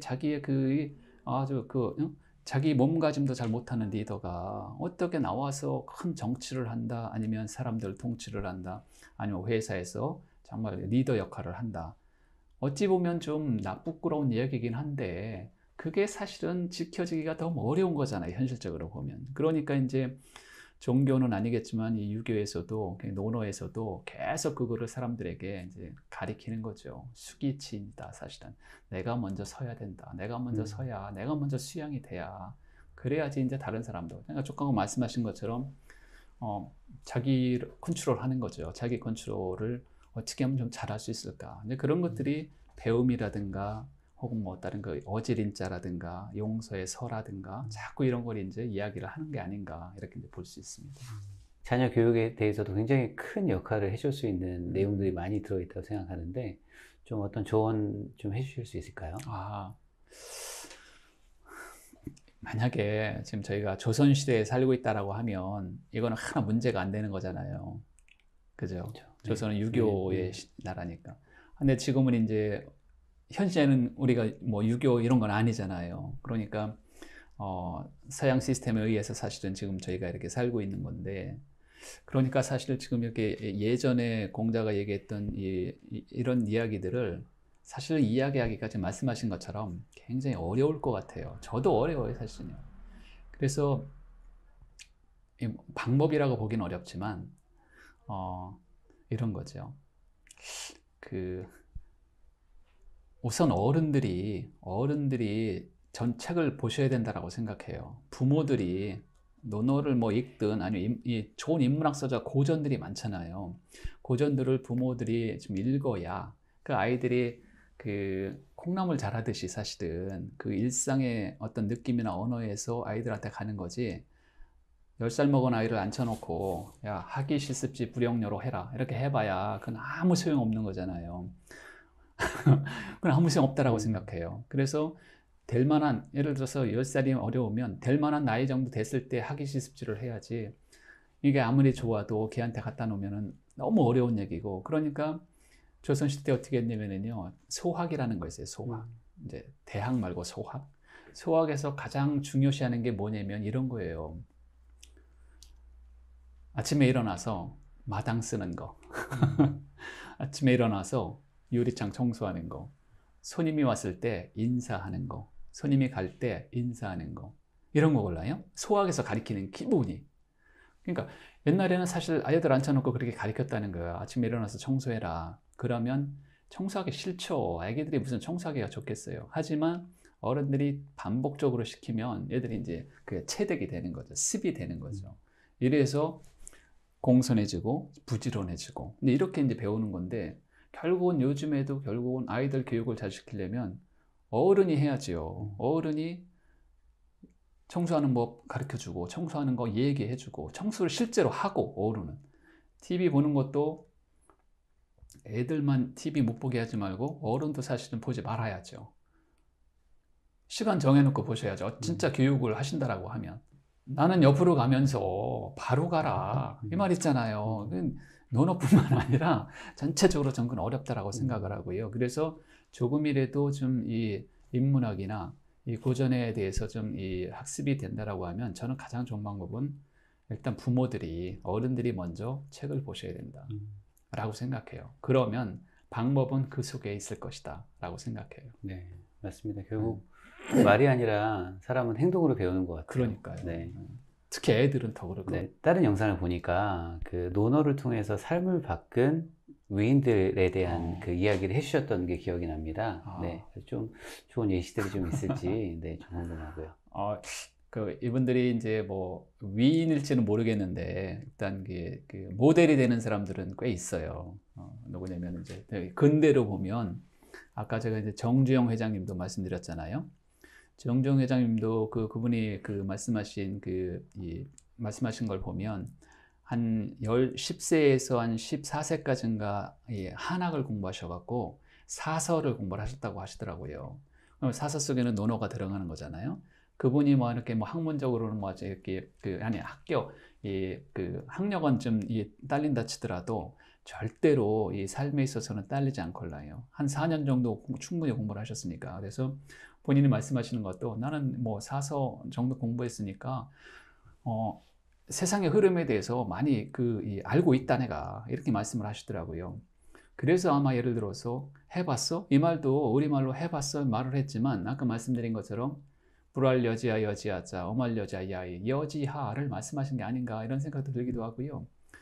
또 하나 이제 정주영 회장님하고 거의 쌍벽을 이루는 이병철 회장님 계시잖아요. 네. 삼성의 이병철 회장님도 그분이 이제 호가 호암이라는 호예요. 호암. 근데 이제 그분이 1987년도쯤에 이제 돌아가셨는데 그분이 쓴 자서전에 보면 자서전 저 뒤편에 뭐라고 쓰셨냐면 이렇게 써놨어요. 나는 이 경영이나 기술에 대한 책들은 별로 아주 깊숙이 공부를 안 했다. 하지만 나를 일으켜 세운 것은 바로 이 논어라는 책이다. 이게 나는 경영에 관한 책에는 흥미를 느껴본 적이 별로 없지만 논어라는 책에 굉장한 흥미를 느꼈다. 그래서 논어라는 책을 통해서 그 저류에 흐르는 이 바닥에 흐르는 사람들의 마음을 움직일 수 있는 그런 것들을 논어를 통해서 내가 공부를 했다라고 얘기를 하더라고요. 그렇다는 얘기는 이렇게 어찌 보면 우리나라 뭐 이 재계나 경제계 쪽에서 이제 초창기 때 뭐 이렇게 창업주로서 경영의 기술 혹은 뭐 매출 이익 이런 거에 이제 굉장히 고심을 했겠지만 정말 정작 그분이 고민했던 것은 이런 거였던 것 같아요. 어떻게 하면은 한 사람 한 사람의 마음을 움직이지? 어떻게 이 사람이 우리 직원의 마음을 움직여서 우리와 함께 롱런할 수 있을까? 어떻게 우리 고객들의 마음을 살 수 있을까? 왜 그러냐면요. 우리가 한 사람의 마음을 살 수 있으면은 그 뒤에 숨어 있는 수백 명의 마음을 사는 거나 마찬가지잖아요. 한 사람의 마음을 놓치면 수많은 고객을 놓치는 거나 마찬가지잖아요. 그러니까 좀 틀어진 마음을 혹은 엇나가는 마음을 어떻게 다독거릴 수 있을까? 이런 것의 노하우, 사람의 마음을 움직일 수 있는 노하우를 논어를 통해서 배웠다라는 거죠. 어쩌면 뭐 이건이 아니 그러니까 이병철 회장님이나 정주영 회장님이나 이분들의 어떤 바탕에는 물론 이제 그분들이 지금보다는 이제 좀 한 세대 윗분들이니까 공부를 하셨겠지만 그분들의 바탕에는 논어라든지 고전의 힘이 참 분명히 있었을 거라고 생각해요. 뭐 그런 분들도 그렇고 뭐 다른 분들도 또 제가 모르는 분들도 많이 또 이제 있었겠죠. 뭐 서양 사람들도 있었고요. 예를 들어 서양의 그 프랑스의 볼테르라는 사람이 있는데요. 이 사람은 프랑스 계몽주의 사상을 처음으로 태동시켰던 그런 학자인데요. 그분이 이제 한 300년 전쯤 사람이걸요. 이분이 뭐라고 얘기했냐면 이 세상에서 가장 훌륭했던 시대는 사람들이 공자의 도를 따르는 시대였다. 이렇게 얘기를 해요. 프랑스 사람이. 놀랄만 하죠. 왜 서구 사람이 이런 얘기를 했을까? 그것도 한 300년쯤 전에. 노노는 지금 동양 사람들만 읽는 게 아니더라고요. 이미 1621년에 1620년경에 서양으로 넘어갔어요. 그래서 이제 서양의 영어권으로 다 번역이 돼서 이미 그때부터 서양 사람들이 논어를 읽어본 거죠. 사서삼경을 읽는 거죠. 그래서 어떤 학자는 이렇게 얘기해요. 서양의 그 프랑스의 계몽주의의 시작은 동양의 고전이었다, 이게. 라고도 이야기하는 학자들도 있더라고요. 그러니까 뭐 동서양을 막론하고 이렇게 이제 이 학자들이나 이런 경영을 하시는 분들이나 많은 분들이 사실은 논어에게 많이 힘을 받은 게 아닌가, 이렇게도 한번 저희가 생각해 볼 수 있을 것 같아요. 네. 저는 교수님 말씀 들으면서 이 논어를 그러면 어떻게 좀 공부하셨을까라는 생각도 좀 들었고요. 저 같은 경우에는 필사를 많이 그래요? 하거든요. 근데 필사 손으로 하면 좀 시간 많이 걸리니까 책을 보면서 중요한 내용들을 워드로 다 쳐가지고 그것들을 파일해서 반복적으로 좀 보면서 제 걸로 이제 습을 하려고 노력을 좀 하고 있는데 좀 노하우 있으실 것 같아요. 이게 뭐 좋은 노하우인지 모르겠는데 저희가 했던 방법을 그냥 알려드릴게요. 저는 이제 예를 들어서 논어 어구를 이제 책을 보면서 이 어구가 되게 마음에 든다. 지지자는 불효 호지자요, 호지자는 불효 낙지자라. 유명한 어구 올라요. 잘 아는 사람도 좋아하는 사람을 이길 수가 없고 좋아하는 사람도 그거를 즐겨하는 사람을 이길 수가 없다. 많이 들어보셨죠? 네. 이게 그거예요. 자왈, 지지자, 불효, 호지자, 호지자, 불효, 낙지자. 지금 이렇게 제가 자연스럽게 얘기를 하지만 이걸 책에서 보고 나서 이 어구 정말 좋다, 쓸만하다 이러면 이걸 이제 종이에다 적어요. 펜으로 적어갖고 이렇게 한 30자 정도 적어서 이걸 이제 저녁 때 그 산책길에 나가요. 제가 이제 보통 저녁 때 한 5km 정도씩을 많이 걸었어요. 이제 운동 삼아서. 그리고 이렇게 가지고 나가는 거죠. 나가서 이걸 이제 읽어보는 거죠. 걸으면서 지지자, 불효, 호지자, 호지자, 불효, 낙지자. 이거 한 며칠이면 하겠습니까? 만약에 하신다라고 하면은 바로 까먹을 것 같아서 바로 까먹어요. 다음날 바로 3일 까먹어요. 정도는 해야 될 것 같아요. 한 3일 하면 돼요. 네. 그러니까 저는 50 넘어서 그걸 했었어요. 그래서 한 3, 4일, 일주일이면은 이거 다 외우겠더라고요. 외우면서 생각이 들지요. 이게 이 뜻이 되게 좋은데 이걸 누구한테 한번 얘기해 주면 좋을까? 혹은 이게 나를 한번 적용해 봐서 이야기를 하면 어떨까 이게? 라는 여러 가지 생각들이 들죠. 이러면 한번 입에 이렇게 붙여놓으면 이게 외워져요. 당분간은. 물론 안 쓰면 잊어먹지. 당분간 그럼 이걸 이제 틈틈이 시간 날 때 한번 써보는 거예요. 쉬는 시간이나 이럴 때. 쓸 수 있잖아요. 이렇게 해서 이걸 어느 정도 딱 이렇게 이제 장착을 해 놓으면 이 어구는 이제 안 잊어먹죠. 안 잊어먹고 더 안 잊어먹으려면 이 어구를 활용해서 짧은 글을 짓는 거예요. 칠 수 있잖아요. 예를 들어서 어디 신문에 내가 사설을 내겠다. 아니면 좋은 잡지에 투고를 하겠다라는 생각을 가지고 이 어구를 가지고서 과연 내가 직장 생활할 때 어땠지? 아니면 어떤 좋은 책에서 또 다른 이야기를 했는데 이거랑 맞붙이면 어떻겠지? 이런 생각이 들잖아요. 이래서 이걸 조금은 문장으로서 만들어 갖고 있으면 이게 이제 머리에 기억이 남죠. 이래서 이거를 하나, 둘, 셋, 넷 하게 되면 아까 이제 말씀드린 것처럼 1단계가 넘어가요. 이게 무슨 10개 정도를 자유롭게 할 수 있어요.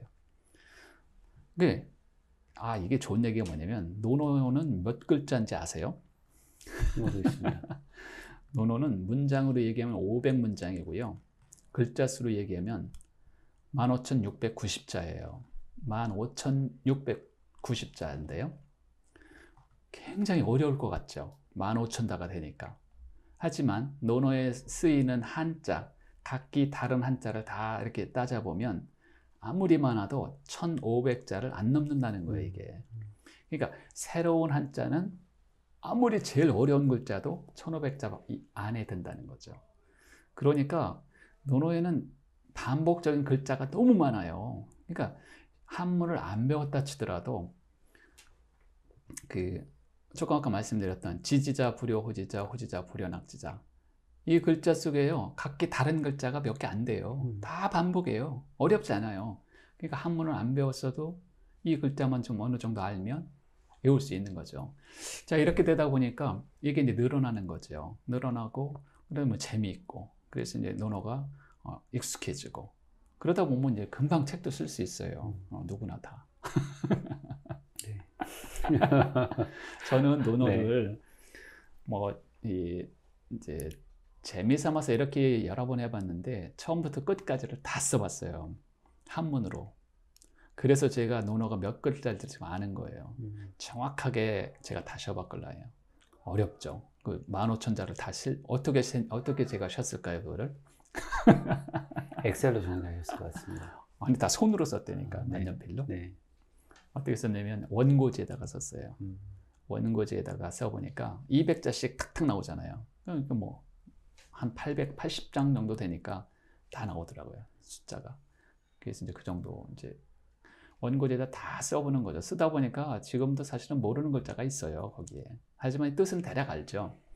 이러다 보니까 이제 반복적으로 몇 번 써보면 또 재미도 있고. 근데 저는 필사를, 저는 그렇게 필사를 많이 해보진 않았어요. 주로 이제 역구를 가지고서 말씀드린 것처럼 입으로 좀 외우고, 그 다음에 생각해서 글로 쓰고, 이런 작업들을 좀 많이 했던 거죠. 네. 그게 이제 결국은 책으로 나온 거예요. 그렇죠. 네. 삶에 어려움이 다 있잖아요. 네. 각 연령대별로 이제 그럼요. 네, 20대, 30대 다. 근데 이게 어려움이 없어지지 않고 되게 다양한 새로운 어려움으로 나타나고, 네. 그러면서 좀 더 그 삶이 다져지는 것 같은데, 그럼 그 과정을 통해서 그 공자의 논어가 저는 좀 우리가 멘토라고 얘기할 수 있을 것 같다는 생각도 들고요. 네. 그래서 교수님 같은 경우에도 물론 다 삶에 어려움이 있으셨을 텐데, 이 어려움이 논어를 통해서 좀 극복된 그런 사례도 혹시 있으실까요? 논어를 통해서 극복됐다라기보다는 네. 그러니까 조금 도움은 된 것들이 있죠. 논어에 아주 적절한 어구가 하나 있는데요. 인무 원려 필류근우라는 말이 있어요. 필류근우, 이게 무슨 뜻이냐면 필이 가까이에 근심이 있다. 이 공자가 보니까 1500년 전에도 이 사람들의 삶을 보니까 늘 가까이에 근심 걱정을 끼고 사는 거예요. 그러니까 정모가 말씀하신 것처럼 누구나 다 근심 걱정이 있잖아요. 우리가 근심 걱정이 없으려면 어떻게 하면 되느냐면 죽으면 돼요. 저희 밖에 나무를 보면은요, 고목 있잖아요, 고목. 고목은 아무리 바람이 강풍이 불어도 안 움직여요. 죽은 나무는. 하지만 살아있는 나무는요, 미풍이 불어도 다 흔들리는 거잖아요. 우리 사람이 살아있으면 세상의 작은 미동에도 다 흔들리게 돼 있다는 거죠. 흔들리지 않으면 죽은 거나 마찬가지예요. 역으로 생각하면 흔들린다는 것은 즐거운 일이죠, 사실은요. 왜? 내가 살아있다는 것을 증명하는 거니까. 하지만 그래도 계속 흔들리면 힘들잖아요. 그러니까 이거를 좀 줄일 수 있는 방법이 뭐다? 공자가 얘기한 거죠. 인무 원려라고 얘기했어요. 사람이 멀리를 생각하지 않으면, 이렇게 조건문을 붙인 거예요. 이걸 역으로 하면 사람이 멀리를 생각한다면 늘 가까이에는 근심 걱정을 줄일 수 있다, 이렇게 볼 수 있는 거예요. 그러니까 여기서 얘기할 때 원려를 얘기해요. 원려, 멀리를 생각하라. 이게 무슨 얘기냐면 요즘으로 얘기하면 목표를 가져라. 목표 중에서도 중장기적인 목표를 가져라. 또 뭐 다른 말로 표현하자면 꿈을 가져라. 우리가 늘 했던 말이잖아, 사실은요. 아이들한테도 늘 했던 말이고요. 직장에서 후배들한테도 늘 했던 얘기죠. 목표를 가져야지, 꿈을 가져야지. 목표 중에서도요, 예를 들어서 이런 거 있잖아요.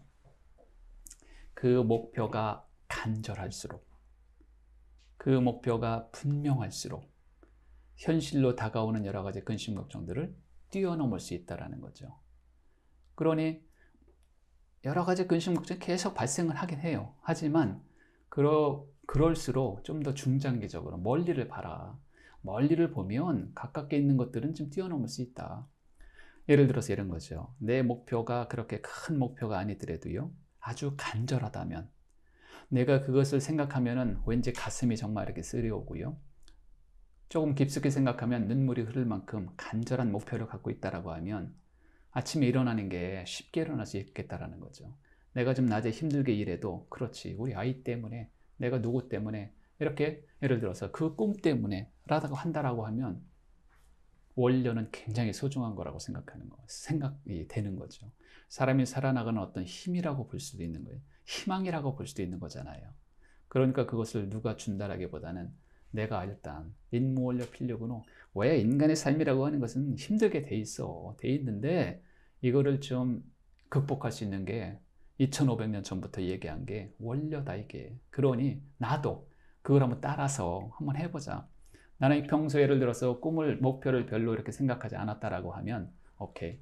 논어를 읽어보고 고전을 읽어보고 나도 한번 따라서 해보자. 수많은 사람이 따라서 했던 건데 이게 틀릴 수가 있겠는가 라고 하면 힘을 받는 거죠, 사실은요. 고전이라고 하는 것은 제가 지금 지난번에 어떤 책을 보니까 최소한 100년 이상은 묵은 거야 된다는 거예요. 정말 고전이 좋은 책이라고 보면은요, 지금 1921년 이후에 만들어진 책은 아직 고전으로 된 책이 없다는 거예요. 왜? 최소한 100년은 묵어야 된다는 거거든요. 근데 논어는 몇 년을 묵었어요? 2500년을 묵었잖아요. 논어가 만약에 시덥지 않은 책이었다 이러면 그 중간중간에 다 없어졌을 수도 있는 거죠, 사실은요. 그런데 이게 어쨌거나 지금까지 이렇게 정정하게 살아남았다는 것은 이 힘이 있다는 거를 반증하는 거잖아요. 그러면 나도 이 좋은 업구를 이 중에 수많은 것 중에서 단 하나라도 나한테 이렇게 접목을 시킨다면 뭐 그건 저한테 플러스가 되는 거죠, 당연히. 그런 의미로 보면 되게 좋을 것 같아요. 네. 성인들이 읽을 때 지금 고전에 대해서 이제 말씀을 해주셨는데요. 성인들이 뭐 사서삼경부터 너무 많잖아요. 그렇죠. 근데 고전에 대해서는 참 내용들이 많은데 그 순서를 좀 어떻게 하면 좋을지 그 팁 좀 주실 수 있을까요? 저는 제가 이제 무작정 논어를 시작해서 그랬는지 모르겠는데요. 전 이제 그런 질문을 받으면 저는 그냥 논어를부터 봐라 이렇게 말씀을 드리걸라요. 왜냐면 이제 사서라고 하는 것은 논어, 맹자, 중용, 대학인데요. 사실 그 맹자는 이제 공자가 죽고 나서 110년 후에 100년 정도 후 사람이에요. 그러니까 어째 보면 이제 공자의 이렇게 되죠. 공자의 제자였던 그 증삼이라는 사람이 있어요. 이 사람이 이제 증자인데 공자가 70세였을 때 이 사람은 20대 중반이었어요. 공자가 죽고 나서 이제 증자가 공자의 법통을 받았다라고 보는 건데 증자가 누구를 가리켰냐면 이 공자의 손자였던 자사를 가리키게 돼요. 이 자사가 또 누구를 또 영향을 주냐면 맹자한테 영향을 줘요. 그래서 이렇게 연결이 그렇게 돼요. 맹자는 맹자가 쓴 거고요. 중용은 자사가 쓴 거예요. 그다음에 대학은 증자가 쓴 거예요. 자, 이러고 보니까 공자의 제자였던 사람들이 이 책을 쓴 거고, 논어는 누가 쓴 거냐면 공자가 쓴 게 아니죠. 공자의 1대 제자나 2대 제자, 이 사람들이 쓴 거예요. 그러니까 제가 보기에도요, 이 논어와 이 세 권의 책은 약간 다른 것 같아요. 제가 봤을 때는요. 물론 뭐 이제 우리 교수님들이 보기에는 어떻게 볼지 모르겠는데 제가 보기에는 좀 다른 것 같아요. 이 논어는 전혀 이렇게 각색된 느낌이 저는 없어요. 그러니까 리얼한 날것의 이야기라고 생각이 들어요. 정말 사람들이 감동하는 거는 리얼한 날것에 감동을 하는 것 같아요. 뭔가 이렇게 우상화되고 각색화되고 극화되는 것들은 보기엔 되게 좋지만 거기에 큰 감동이 들어가는 건 아닌 것 같아요. 그러니 생각해 보세요. 2500년 전에 그 리얼한 이야기를 그대로 이렇게 날것처럼 써놓은 것을 보면서 나랑 저 공자가 얘기했던 그 시대의 그 리얼한 이야기들과 간격이 없어요. 간격이 안 생겨요. 그러니까 나도 그럴 것 같아요. 나도 그 위치감 그럴 것 같다는 거죠. 하지만 만약에 이게 성인화를 시켜놓잖아요. 그럼 나와 성인은 너무 차이가 많이 나요. 그렇죠. 이렇기 때문에 접근하기도 그렇고. 그래서 그런 의미로 보면 정말 논어를 읽어보면 반가운 어구들이 많이 발생을 하는 것 같아요. 그래서 저는 논어를 제일 먼저 읽어보는 게 되게 좋겠다. 그리고 나서 아까 말씀드렸던 이게 이제 사서니까 맹자라든지 중용, 대학. 저 같은 경우에 이렇게 논어 읽어보고 맹자 읽어보고 그다음에 대학을 읽고 그다음에 중용을 읽고 이렇게 읽었어요. 중용은 역시 짤막짤막한 어구로서 좀 이해하기가 쉽지 않겠더라고요. 활용하기는 되게 좋은데 이제 순서는 그렇게 됐었고요. 저 같은 경우는 그다음에 이제 삼경인데 삼경은 사실은 이제 시경, 서경, 역경이잖아요. 뭐 주역은 누가 얘기해도 매우 어렵다라고 얘기하죠. 이 어려운 주역을 저는 강의 때 조금 써먹는 게 있어요. 그래서 제가 아주 얄팍하게 제가 봐서 써먹긴 하지만 뭐 평생을 다해도 사실 어렵다라고 하니까 이게 제가 막 감히 이렇게 근접은 못 하겠고요. 서경은 제가 못 봤어요. 서경은 이제 많은 다른 사람들의 책에서 읽어보긴 했는데 서경이라고 하는 것은 공자 시대부터 그 전에 하나라, 은나라, 주나라 이때의 그 한 1000년, 1500년 사이에 왕들의 이야기가 사실은 이렇게 나라들의 이야기니까 조선시대에는 이 서경도 굉장히 많이 활용을 했다라고 하는데 뭐 요즘에는 뭐 제가 보기에는 뭐 저는 크게 큰 느낌은 사실 없었고요. 그 좋은 얘기들을 많이 있는데 그래서 이제 거기는 자세히 못 봤고 시경도 뭐 조금씩은 이제 해석해 놓은 것들을 보기는 했는데 사실 시경도 깊숙이는 못 봤어요. 그래서 삼경은 사실 제가 말씀드리기는 어렵고요. 근데 이게 끝나게 되면 사서삼경을 띄게 되면은요. 그 다음에 이제 또 그 옆에 있는 것도 궁금해지잖아요. 뭐가 궁금해요?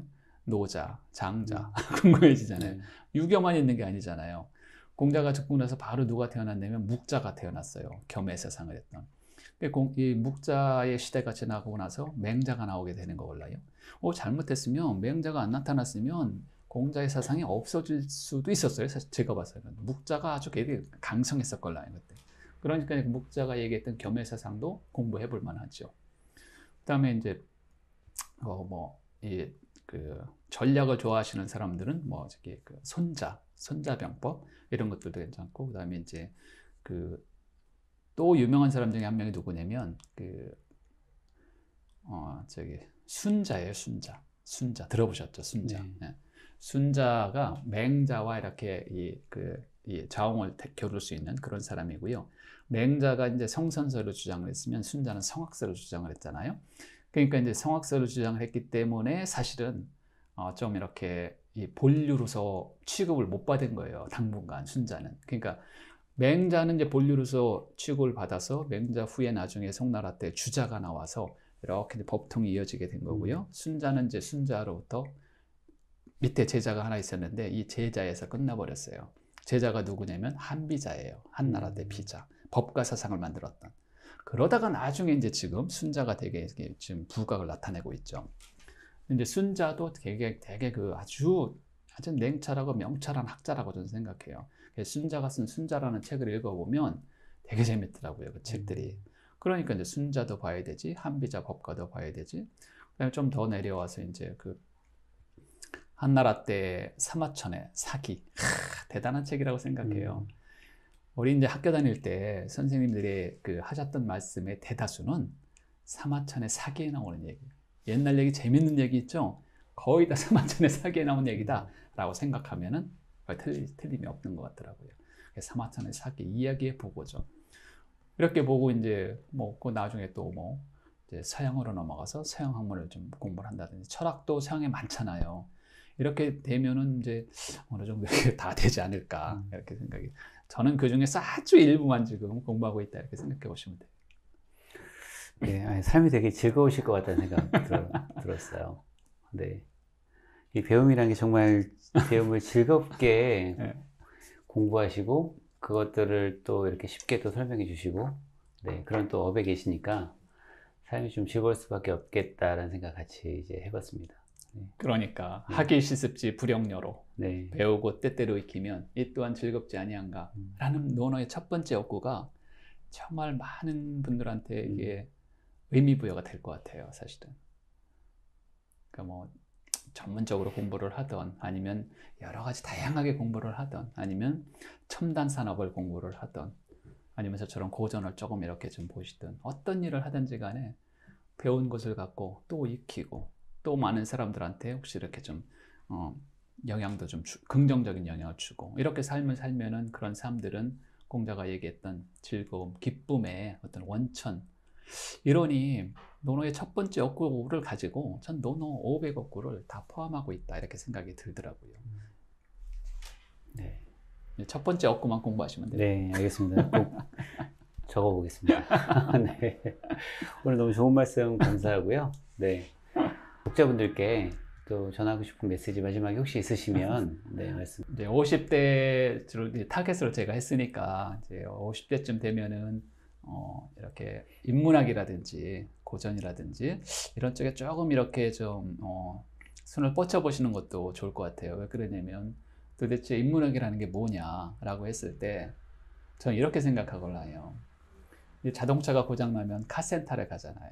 우리가 이제 다리가 부러졌다든가 감기 걸렸다든가 이런 병원을 가듯이 우리가 살 때 인생을 살면서 이럴 때가 있잖아요. 도대체 나는 누구냐? 난 어디서 온 누구냐? 그리고 어디로 가는 사람이냐? 이 100년도 안 되는 짧은 인생 속에서 왜 이렇게 수많은 문제들이 나한테 발생을 하는 것일까? 조금 더 사람들은 행복하고 조금 더 자유롭고 멋있게 살고 싶은데 이 많은 문제가 너무 힘들다 이게 라고 생각될 때가 있다는 거죠. 이제 그럴 때는 사람들이 어디를 가야 되는가? 농담 삼아 그럴 때는 술집을 간다. 그럴 때는 점집을 간다 라고 말씀을 하시는데요. 그럴 때야말로 인문학의 세계로 와야 된다 라고 얘기하는 거죠. 왜? 지금 내가 힘들다면 옛날 사람들도 힘들었을 것이다. 내가 지금 고민스럽다면 옛날에 현인들도 다 그 고민을 했을 것이다. 그분들이 수많은 경험을 통해서 뭔가 이렇게 그 결과를 냈을 것이고 그것은 다 문자화되어 있을 것이고 그것은 책으로 만들어졌다. 그래서 그것이 우리는 고전이라고 부르는 것이 뭐 동서양을 막론하고 고전이라고 부르는 것이기 때문에 그 농익은 고전을 통해서 지금 나의 그 힘든 것을 조금 이렇게 어떤 통찰력을 거기서 끄집어낼 수 있을 것이다 라는 측면으로 보면 저는 고전은 좀 이렇게 읽어볼 필요가 충분히 있다. 물론 고전을 읽기가 사실 힘들죠. 고전을 해야 되긴 하지만 그래도 그 속에서는 뭔가 힌트를 찾을 수 있는 것이 아닌가 이런 말씀을 마지막으로 드리고 싶습니다. 네, 교수님 좋은 말씀 감사합니다. 네, 네. 감사합니다. 네, 고맙습니다.